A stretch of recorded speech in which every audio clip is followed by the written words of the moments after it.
Zenonove priče.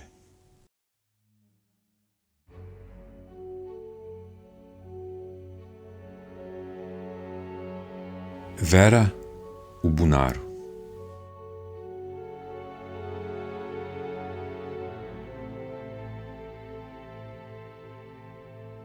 Bio je petak, 29. oktobar 1971. Tačno 11 časova pre podne, kad se automehaničar Miško Vimer, po nalogu šefa radionice, spustio u bunar u dvorištu automoto društva Železničar u Inđiji, u centru grada, da popravi kvar na vodovodu. Majstor je pogledao dole ka površini vode i ugledao neki predmet kako pliva. U prvi mah učinilo mu se da je to telo psa ili mačke, ali samo za trenutak. Kad je bolje zagledao, zastao mu je dah. Na površini vode plivalo je mrtvo žensko telo, crnomanjaste devojke, duge kose. Kad su ubrzo pristigli operativci SUP-a iz Inđije, a nešto kasnije inspektori pokrajinskog SUP-a iz Novog Sada, bio je to kraj pretpostavki gde se krije 19-godišnja studentkinja iz Inđije Vera Novković, koja je nestala bez traga i glasa 8 meseci ranije, u petak 18. februara 1971. Obdukcija u Institutu za sudsku medicinu u glavnom gradu Vojvodine je potvrdila identitet nesrećne devojke koja je pre ubistva, pokazalo se, bila isilovana. Bilo je i drugih tragova nasilja, a zaključak lekara bio je da je žrtva prvo ubijena, pa doneta i bačena u ovaj bunar, uvek zatvoren i zaključan katancem. Dok su desetine radoznalih građana, koji su se odmah okupili na vest o neobičnom događaju, nagađali koliko je dugo telo moglo da provede u bunaru, najčudnije je bilo što niko dotle nije osetio da je voda zagađena. Neki radnici, perači automobila, često su pili vodu iz ovog bunara, a vodu je koristilo za pranje posuđa, pa čak i za kuvanje, i osoblje iz obližnje kafane Bonavija. Da čudo bude veće, voda je slata 25. juna na analizu u Novi Sad, odakle je stigao izveštaj da je bakteriološki potpuno ispravna. Bunar je bio više puta opravljen u poslednja 3 meseca, pa je utoliko čudnije što niko od radnika koji su se spuštali unutra nije primetio telo ubijene. U istrazi, u kojoj se uglavnom sve vrtelo oko bunara, trebalo je razrešiti čudnu okolnost da je telo ubijene studentkinje ostalo punih 8 meseci u vodi, a da se pritom nije raspalo. To je rađalo pretpostavku da je Vera ubijena na nekom drugom mestu i tamo zadržana, da bi ubica tek kasnije sklonio telo u bunar. Prva nezvanična vest o hapšenju ubice Vere Novković pojavila se u dnevnoj štampi tek 25. decembra. Za zločin je osumnjičen 31-godišnji privatni zanatlija iz Inđije Zdravko Brkić. Trebalo je dotle da prođe gotovo puna 2 meseca, pa da inspektori SUP-a Inđija, uz pomoć kolega iz pokrajinskog SUP-a u Novom Sadu, kriminalistički rasvetle ubistvo studentkinje Vere Novković. U tom uverenju svakako im je mnogo pomogao i Brkić, 23. decembra, naprasnim priznanjem zločina, koji je dotle uporno negirao. Utisak o krivici osumnjičenog podgrevalo je njegovo ponašanje u vreme kad je otkriveno telo devojke u bunaru. Zdravko Brkić se izuzetno upadljivo raspitivao za detalje događaja, dok je sa ostalim znatiženjicima stajao u blizini bunara. U međuvremenu, otklonjena je dilema koliko dugo je telo ubijene Vere Novković ležalo u bunaru automoto društva. Obdukciona komisija eksperata iz Novog Sada utvrdila je da je to potrajalo 8 meseci, čime su odagnate pretpostavke da je ubica prethodno držao telo nesrećnice na nekom drugom mestu, pa ga naknadno bacio u bunar. Obdukcija tela pokojnice pokazala je da je nesrećna studentkinja, nakon što je silovana, udarena 3 puta tvrdim predmetom u glavu. Brkić je, međutim, priznajući zločin, opisao kako je devojku udario samo jednom i pritom ubeđivao istražnog sudiju da se sa Verom duže vreme zabavljao, održavajući intimne odnose. U svom iskazu pred istražnim sudijom optuženi Zdravko Brkić je naveo da je Novković Veru upoznao u leto 1970. godine prilikom jednog susreta u Beogradu i da je već tada došlo do uzajamne simpatije, tako da se Vera sa njim automobilom vratila u Inđiju. Posle 15 dana opet su se slučajno sreli u Inđiji i zajedno su njegovim automobilom otputovali u Beograd. Posle tog susreta, po dogovoru, još 3 puta nalazili su se van Inđije i zajedno odlazili u motele i kafane po Fruškoj gori, u Banji Koviljači i na drugim mestima. U 3 zadnja susreta imali su intimne odnose. Kako je nameravao da sa njom prekine vezu, jedno vreme nisu se dugo viđali, sem u prolazu u Inđiji, pa su tek u decembru 1970. godine u jednom susretu u Inđiji na Verinu inicijativu stupili u razgovor u kome je predočio svoju nameru i pristao da se posle tog susreta ponovo nađu i objasne.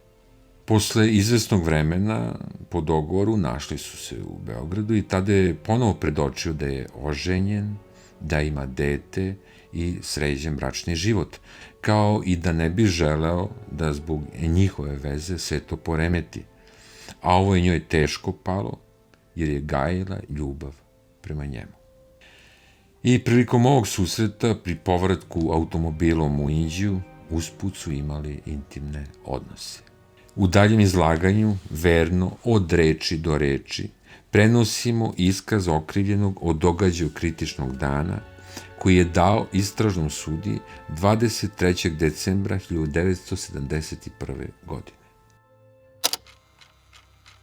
Jednog dana, meseca februara 1971. godine, imao sam nameru da odem za Beograd i sećam se kada sam se obrio da sam popio iz flaše vinjaka do 3 prsta. Kad sam izašao iz mog stana na ulicu, bilo je još mračno i kad sam odmakao u pravcu benzinske pumpe i stigao do jednog oraha, čuo sam da me neko tiho zove po imenu. Ja sam se okrenuo i video sam da je to Vera. Sećam se da mi je ona pružila levu ruku, a ja njoj desnu i tako smo, držeći se za ruke, išli nekoliko koraka jedno pored drugog. Kad smo stigli do ćoška zgrade auto-moto društva Železničar, tu smo zastali i poljubili se i ne znam ni sam kako smo se našli u dvorištu auto-moto društva iza garaže radionice. Sećam se da se čuo sa ulice jak zvuk rada motora i da neko nešto priča. Potom smo krenuli prema poslednjoj zgradi auto-moto društva i naišli smo na jedan oveći sanduk koji se nalazio levo pored ograde. Mi smo seli na poklopac tog sanduka i tu smo imali intimni odnos. Dok je još ležala na sanduku, Vera mi je rekla da nađem jednu sobu u Beogradu i da se više ne vraćamo u Inđiju. Ja sam je još pre toga rekao da sam pošao za Beograd, a isto i ona meni rekla da je pošla za Beograd. Ja sam joj na to rekao da je to nemoguće, pošto imam ženu i dete koje ja jako volim i to mogu da potvrde i moje gazde i moje komšije. I ona mi je na to odgovorila da i u njoj ima dete, jer da nije od decembra imala menstruaciju. Potom mi je rekla da ako ja ne pristanem na njen predlog, da će još toga dana obavestiti pismom moju ženu o našim odnosima.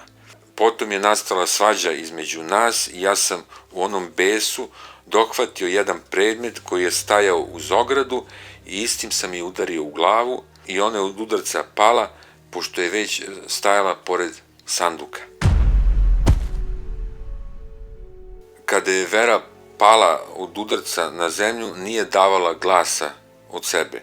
Video sam samo da je zevnula i kada sam je opipao puls i video sam da isti ne radi. I primetio sam i da se umokrila. I mene je uhvatila panika zbog njene smrti, dohvatio sam je rukama oko grudi, dovukao sam je do bunara koji je tu bio u blizini, podigao sam poklopac na bunaru i ubacio sam je u bunar. Kako nisam čuo da je pala u vodu, pretpostavio sam da se telo Vere negde zakačilo, pošto je bilo nekih predmeta oko bunara, sećam se da sam dohvatio neki obli predmet i bacio sam u bunar u suprotnu stranu, da bi udarom u tu prepreku oslobodio telo Vere da padne u vodu. Ja sam ovakvih predmeta više bacio u bunar i čuo sam da su jedan ili dva pali u vodu, a na dva okrugla predmeta bio je zavezan kanap koji sam isto bio bacio. Sećam se da sam našao tu pored bunara jednu ili dve keramičke cevi koje sam isto bacio u bunar za telom Verinim. Sećam se da je tu bilo i jedno kratko parče letve na koje je bilo zabijeno nekoliko eksera i na letvi je bio ovlaš namotan kanap i žica i krpa koju sam isto bacio u bunar. Pošto i posle ovih predmeta nisam čuo da je telo Vere palo u vodu, prišao sam bliže bunaru i video sam da neke stepenice vode u bunar, te sam niz ove stepenice sišao u bunar i pored jednog otvora gde je neka rešetka bila dignuta, ležalo je pored otvora telo Verino, a glava je bila nad otvorom. Pošto je bio u bunaru jak mrak, ja sam pipanjem našao neki od ovih predmeta koji su se nalazili pored tela Verinog, a tako i kanapa, te sam s ovim kanapom zavezao neki od ovih predmeta za telo Verino i potom sam gurnuo Verino telo kroz ovaj otvor i ona je pala u vodu. Kako sam bio uzbuđen i u panici, nisam čuo da je pala u vodu, ali sam odmah potom izašao iz bunara. Pre polaska sam zatvorio poklopac na otvoru u bunaru, a tako sam isto zatvorio do polovine poklopac na gornjoj strani. Po izlasku iz bunara ja sam lutao po Inđiji i sećam se da sam tog dana bio kod moje tašte, odnosno ne sećam se ni toga. Pred istražnim sudijom ovog suda nisam priznao ovo delo jer me je bilo sramota i još sam se lomio na priznanje i to sve zbog deteta. Do sada me niko nije prinuđivao, kako se nalazim u pritvoru, da priznam da sam izvršio ovo delo, već sam ovu moju izjavu dao slobodno. Onoga dana kada je vađen leš pokojne Vere, ja sam gledao iz dvorišta komšije kao i ostali građani, ali nisam video kada je leš izvađen, pošto je tu bilo visoke trave i starih kola, a oko bunara je bilo i više službenih lica koji nisu dozvoljavali da građani priđu bliže bunaru. Kada je izvađen leš i posle kada je ispumpana voda iz bunara, ja nisam prilazio bunaru. Onoga puta kada sam sa Verom napravio izlet u Spačvanske šume, sećam se da su tamo bile neke kućice u vidu bureta. Kritičnog dana, kada sam leš Verin bacio u bunar, sećam se da je bila obučena u tamni zimski kaput, da je imala čizme i suknju. I ne sećam se da li je Vera imala tada kod sebe još nešto i da li je imala tašnu i tome slično.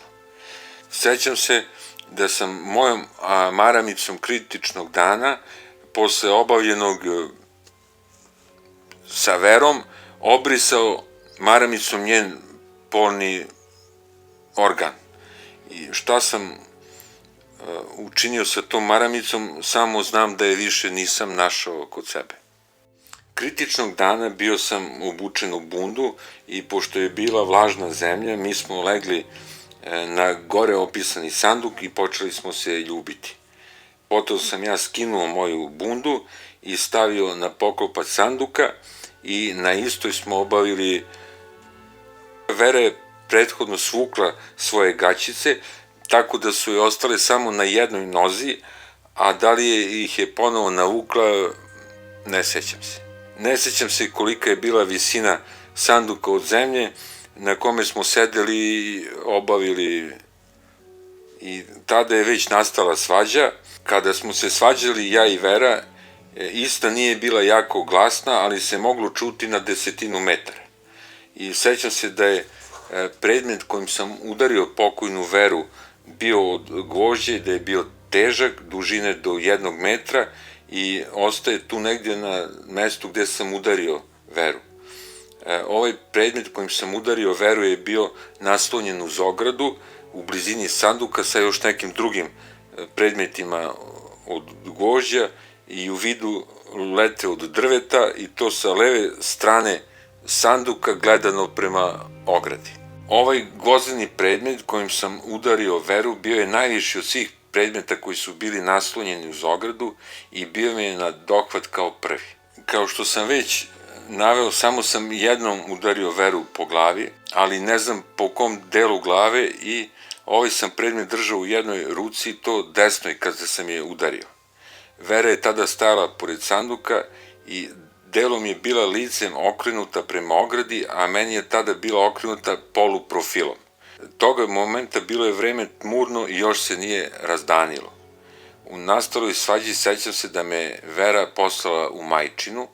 Ja sam istišavao, ali ona je bila besna kao mačka. Ja sam takve prirode da brzo mogu da padnem u afekat, ali potom se i brzo smirim. Osumnjičeni se sećao i da je, kad je Veru bacio u bunar, ona imala na sebi tamni zimski kaput, čizme i suknju. Nije pamtio da li je pri sebi imala tašnu i još nešto.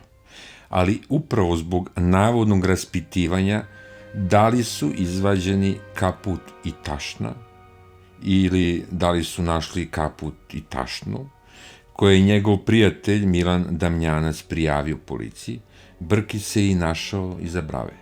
Ništa mu nije pomogao ni svedok Boro Trkulja, koji je prisustvovao njegovom razgovoru sa Damjancem i bio kategoričan da Zdravko nije izgovorio ove reči, pojasnivši kako je samo čuo pitanje kako su vadili leš iz bunara.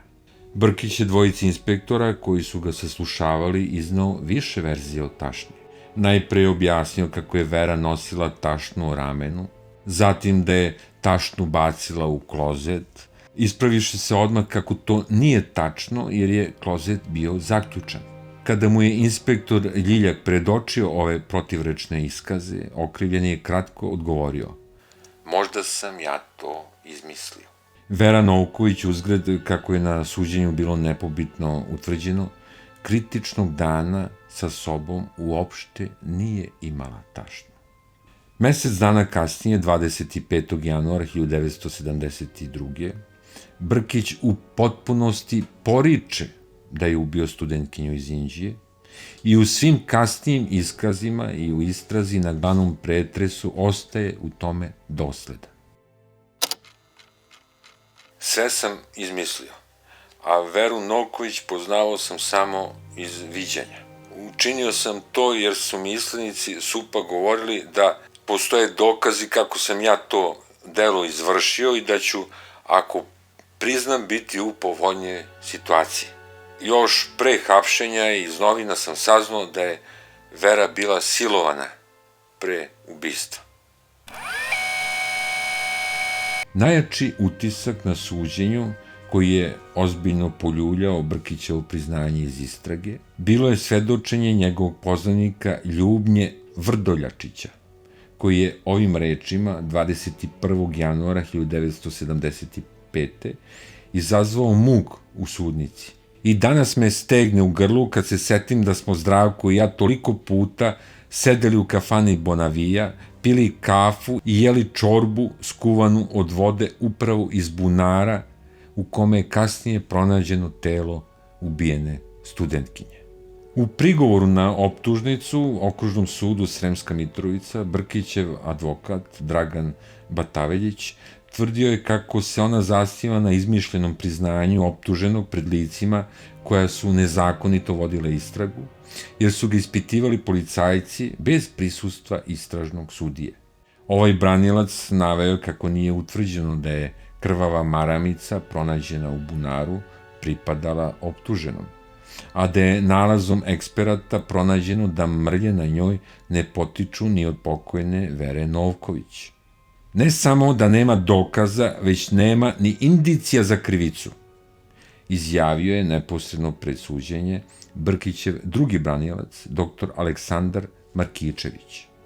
Optužnica koja je na staklenim nogama podignuta je u minut do 12 kada je isticao krajnji rok pritvora od 6 meseci. Prvobitno priznanje Brkića sasvim je u suprotnosti sa nalazom obdukcije i veštačenjem, a za očigledno lažno priznanje krivice niko ne može biti osuđen.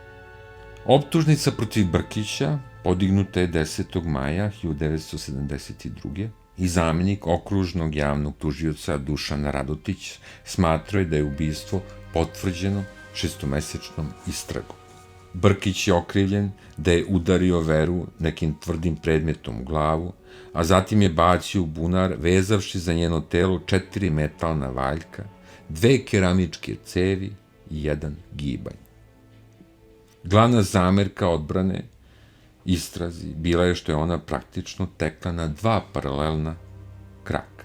Onu zakonitu, ali čisto formalnu, vodio je stvarno i mesno nadležan istražni sudija iz Sremske Mitrovice sa udaljenosti od 65 km od zatvora u Novom Sadu, gde je bio smešten okrivljeni. Onu drugu, nezakonitu, faktički su vodili operativci pokrajinskih organa unutrašnjih poslova u ovom gradu. Inspektori su bili ti koji su obavestili istražnog sudiju da Zdravko Brkić traži da bude saslušan. Istražni sudija Dušan Popović odmah je doputao u Novi Sad i tamo u zatvoru sačinio zapisnik o priznanju. Potom se je vratio u Sremsku Mitrovicu, a okrivljenog prepustio da ga dalje obrađuju inspektori i ubačeni zatvorenik Dragan Arsić. Okrivljeni se kasnije žalio kako je doživeo žestoku zatvorsku torturu, a svedok Voja Šćepanović, koji je sa njime delio ćeliju, nakon Arsićevog odlaska, izjavio je kako je Zdravko Brkić drhtao kao prut. Posle svakog informativnog razgovora sa inspektorima dolazio upišan i da je u očajanju hteo da se obesi. Suđenje Brkiću počelo je 12. juna u okružnom zatvoru Sremska Mitrovica u izuzetno napetoj atmosferi i pred prepunom sudnicom. Optuženi se branio punih 5 sati pred velikim većem, kojim je predsjedavao sudija Zlatoje Momirović i više puta ponavljao kako nije ni silovao, ni ubio Veru Novković. Nisam ubica i stidim se svojih reči u priznanju od 23. decembra prošle godine koje sam dao istražnim organima, rekao je okrivljeni. Tako je moralo biti jer drugog izlaza nije bilo. Inspektori pokrajinskog SUP-a iznudili su mi priznanje. Žao mi je što se ime jedne poštene devojke kalja na ovaj način. Nisam je poznavao i sa njom nisam imao nikakve odnose. Zašto ste priznali nešto što niste učinili? Upitao je sudija Momirović. Nisam mogao više da izdržim jer sam za 6 meseci boravka u zatvoru saslušan više od 150 puta. Optuženi je odgovorio uzdrhtalim glasom i kroz suze. Da bi me preplašili, inspektori su doveli jednog čoveka koji je bio osuđen na smrt i govorili mi kako me čeka ista sudbina ako ne priznam. A ako to učinim, jeftinije ću proći. Brkić je inače tog dana optužio teško inspektore pokrajinskog SUP-a Milorada Jandrića i Savu Ljiljka koji su sami vodili istragu i pritom ga i maltretirali. Ono što je priznao 23. decembra, objasnjuje, bilo je sve naštimovano i po njihovoj direktivi. Dobio sam sve napismeno 15 dana ranije uz naredbu šta da kažem istražnom sudiji, a to sam sve morao da naučim napamet. Svoje priznanje, dok je bio u istražnom zatvoru u Novom Sadu, optuženi je objasnio i željom da na taj način što pre dođe do suda i pred njim ispriča pravu istinu. U daljem toku odbrane Brkić je tvrdio kako su inspektori tražili da prizna i ko su mu saučesnici u zločinu, jer nije mogao sam da ubije Veru Novković i baci je u bunar. Pokazali su mi izjavu mog brata koji je navodno napisao kako zna da sam ja ubica studentkinje, a rečeno mi je i da je on u zatvoru. Brkić je ispričao kako mu je situacija u automoto društvu Železničar bila poznata od ranije, jer je tamo često opravljao svoj automobil. Znao je, objasnjuje, da je Vera Novković nestala. Ostale pojedinosti oko bunara, leša i pojedinih predmeta doznaju od Miška Vimera i drugih koji su silazili u bunar kad su pronašli i izvadili žrtvu. Pojedine detalje saznao je iz priča okupljenih radoznalaca iz dnevne štampe koja je svemu opštirno pisala, kao i iz razgovora sa inspektorima policije i najzad iz rešenja o otvaranju istrage.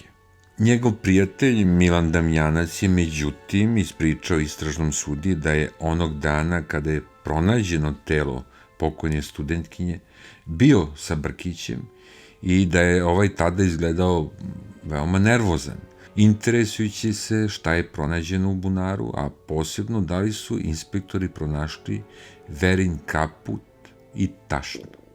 Damjanac je bio pripadnik SUP-a iz Inđije i prvi čovek koji je 29. oktobra 1971. kada je iz bunara izvađeno Verino telo, posumnjao u Brkića kao ubicu.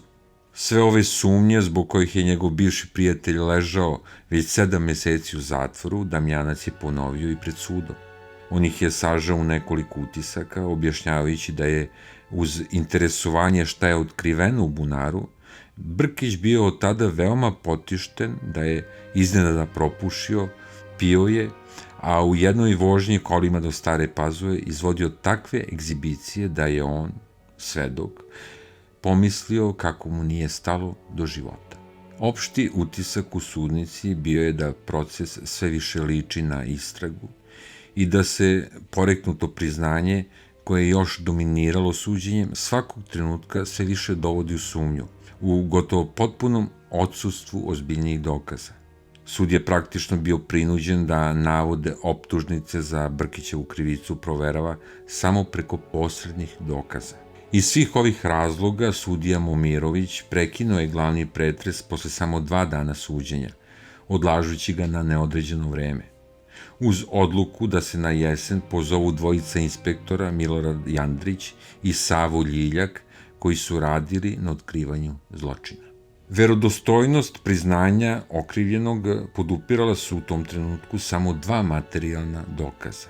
Ako bi se i prihvatila Brkićeva tvrdnja kako mu je priznanje iznuđeno, nedostao je odgovor kako je onda on znao da se u bunaru nalazila njegova krvava maramica. Ova maramica pronađena je u mulju sa mrljama krvi tek kad su posebni stručnjaci uspeli da isuše bunar. Osim maramice, u bunaru je pronađena i kanalizaciona cev za koju je Brkić takođe rekao da je bacio u bunar posle izvršenog dela. Suđenje je nastavljeno u septembru. Svedok Sava Ljiljak je tada bio prilično skeptičan i nije verovao u detalje Brkićevog priznanja ubistva, iako je on bio prvi koji ga je čuo od okrivljenog. I njegov kolega, inspektor Milorad Jandrić, na istom pretresu, izrazio je veliku nevericu u istinitost Brkićevog priznanja. U vazduhu je ostalo da lebdi pitanje bez odgovora. Zašto bi optuženi, pa i žrtva, ako su već od ranije bili intimni, kao što je to Brkić naglasio u priznanju, izabrali za vođenje ljubavi tako riskantno i živo mesto kao što je bilo dvorište automoto društva u Inđiji. U to vreme, naime, neko lako mogao da ih vidi, pa je daleko praktičnije i logičnije bilo da su seli u Brkićev automobil i pošli ka Beogradu, gde su usput mogli da stanu ili svrate bilo gde. Posle novog odlaganja, suđenje je nastavljeno 15. novembra 1972. godine, kada je javni tužilac Dušan Radotić umetnuo u optužnicu deo kojim Brkić optužuje i za nasilje pre ubistva. Time je potpuno pao u vodu deo priznanja optuženog o prethodnim intimnim odnosima sa pokojnom studentkijom i o dobrovoljnom snošaju pre ubistva. Presuda je usledila 22. decembra pod brojem K-102/72, prihvatajući izmenjenu optužnicu sa motivom seksualne pohote i pokušajem silovanja, kojim se žrtva odupirala. Zdravko Brkić dobio je maksimalnu kaznu, 15 godina zatvora. Osuda optuženog praktično je značila i istovremeno odbacivanje najvećeg dela njegovog priznanja inspektorima SUP-a i istražnom sudiji. Celu priču ljubavne veze između Brkića i Vere i njihov intimni odnos na dan ubistva sud je odbacio kao čistu izmišljotinu, uvažavajući izlaganje javnog tužioca koji je tvrdio da nikakve ljubavi nije bilo, već je Brkić jednostavno presreo devojku, silom je odvukao u dvorište automoto društva i ubio je nakon neuspelog silovanja. Sud je prihvatio tvrdnju tužioca da je ubica bacio telo u bunar tek kasnije uz pomoć nepoznatih saučesnika. Ovo je izvedeno uvođenjem u zločin nepoznatog pomagača kojeg je optuženi morao da ima, jer ono što je opisao Brkić nije mogao sam da uradi. U novoj konstrukciji toka događaja sud je smatrao da se sve nije dogodilo tog jutra, već sledeće noći i da je tada ovo poverljivo lice, verovatno od rodbine, pomagalo optuženom koji je po oceni suda čuvao stražu i ujedno dodavao keramičke cevi i ostale predmete i kanap tom neidentifikovanom licu. Brkićev iskaz od 23. decembra 1971. ocenjen je u presudi da je najvećim delom izmišljen i lažan, a tačan jedino u delu koji se odnosi na sam čin ubistva Vere Novković. Oslanjanje presude uglavnom na priznanje imalo je slabu tačku i u tvrdnji optuženog da su oni žrtva obavili polni odnos na jednom sanduku koji se nalazio uz ogradu. Ova ograda je, naime, tek kasnije bila podignuta, a domarka Spasenija Stojić objasnila je da je sanduk koji pominje Brkić u vreme događaja nije bio tamo gde on kaže. On se pojavio sa još jednim limenim sandukom tek u leto te godine, nekoliko meseci nakon što je Vera Novković nestala.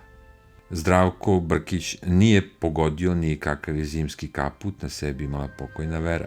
On je inspektorima opisao kaput tamne boje, a ona je kritičnog dana nosila kaput drap, svetle boje, koji je izvađen iz bunara. Nije bila tačna ni njegova priča kako je Vera bila u drugom stanju, jer je sudski veštak, dr. Miloš Tasić, objasnio da žrtva nije bila gravidna. Okrivljeni očigledno nije dobro poznavao ni unutrašnjost bunara i da u njemu postoje dve, a ne samo jedna betonska ploča sa rešetkama o kojoj je govorio.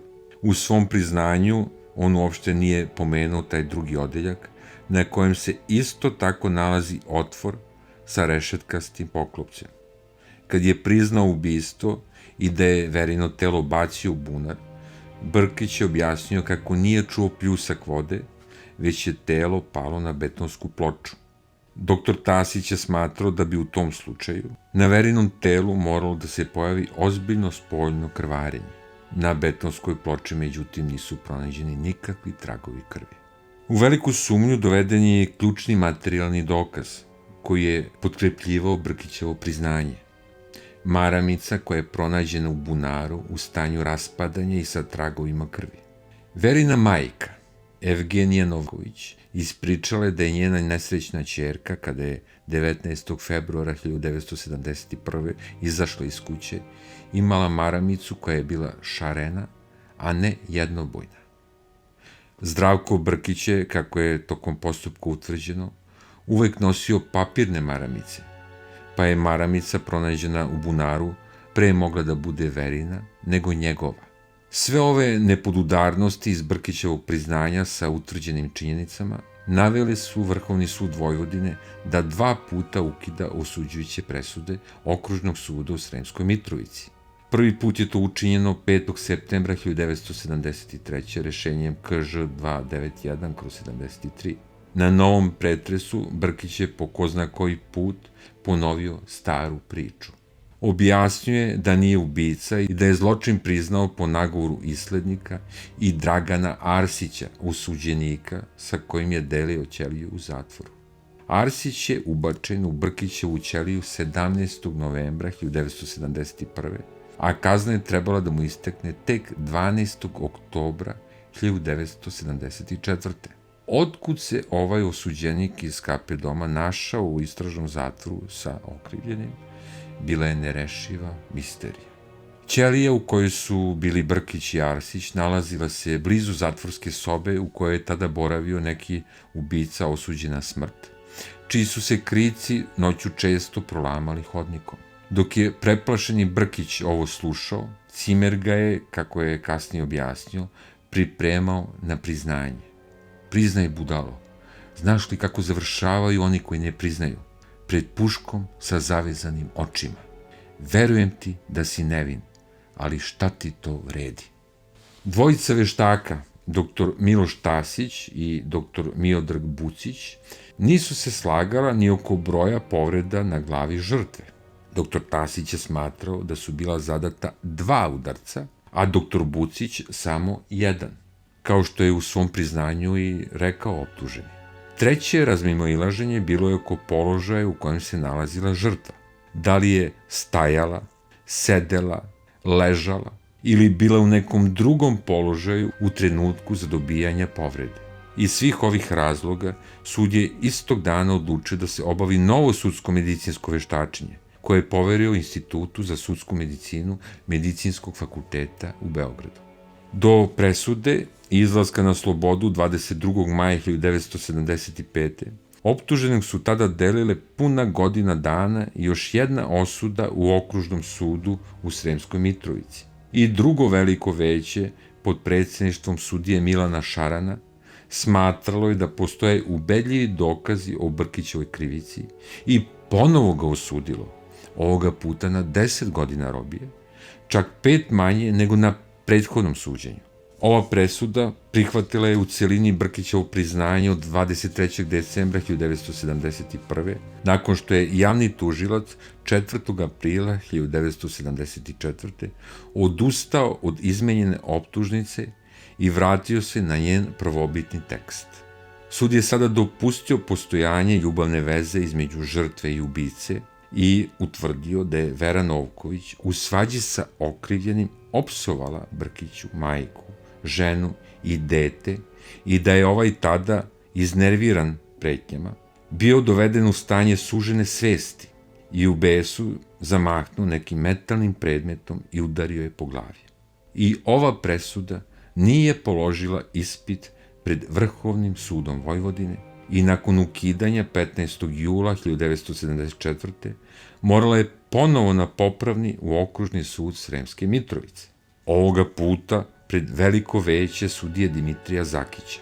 Rešenje Vrhovnog suda bilo je prekretnica u postupku prema Zdravku Brkiću, jer je ovaj sud prvi put izrazio ozbiljnu sumnju kako u istinitost priznanja okrivljenog, tako i u stanovište prvostepenog suda, da je optuženi dobrovoljno priznao izvršenje krivičnog dela.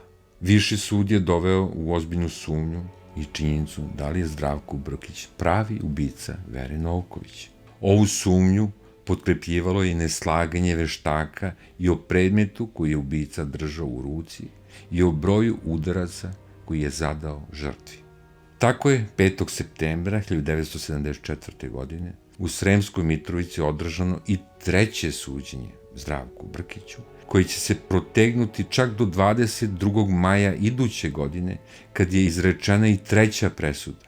Pred sudom su se ređale iste ili slične izjave svedoka sa ranijih pretresa, Veštaci su se i dalje razlikovali u mišljenjima oko bitnih elemenata za utvrđivanje krivice, pa su u pomoć pozvani novi stručnjaci.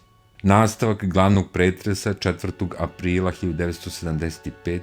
još više je zamrsio sudsko raspetljavanje zločina, od koga je dotad prošlo više od 4 godine. Ekspertiza stručnjaka za sudsku medicinu Beogradskog medicinskog fakulteta pokazala je da se zbog dužine vremena u kojem su se dogodile promene na lešu ne može pouzdano utvrditi pravi uzrok smrti studentkinje Vere Novković. Veštaci su istakli da se ne može pouzdano utvrditi i da li su povrede na telu ubijene nastale dok je ona bila živa ili nakon smrti. Isto tako, pouzdano nije moglo da se utvrdi ni uzrok povrede, da li je to bio udarac ili možda samo pad. Tog istog dana sudija Zakić zakazao je za 12. april i delimičnu rekonstrukciju zločina. Posle izlaska suda na lice mesta, usledio je brz put do presude, koja je objavljena 22. maja i glasila je da se Zdravko Brkić oslobađa odgovornosti i pušta na slobodu. Sud ovo nije učinio zato što smatra da optuženi nije počinio zločin, već zato što je utvrdio da za ovo nema dokaza. Presuda Okružnog suda u Sremskoj Mitrovici pod brojem K217/75 bila je pravo opelo spornom priznanju na kojem su se bazirale prethodne 2 odluke različitih veća istog suda. Potvrda ove presude usledila je znatno kasnije, kada je presudom Vrhovnog suda Vojvodine Zdravko Brkić definitivno oslobođen optužbe, koja ga je, kao senka, pratila punih 5,5 godina. Tokom ove pravosudne odiseje, policija je privela i saslušala više od 600 ljudi, a sud ispitao 46 svedoka i više veštaka raznih struka. Zdravko Brkić odsedeo je 1283 dana u zatvoru, a još 2 godine i mesec dana živeo u neizvesnosti da li će Vrhovni sud Vojvodine potvrditi oslobađajuću presudu. I zbog svega ovoga, ubistvo Vere Novković i do dan danas ostalo je nerazjašnjeno.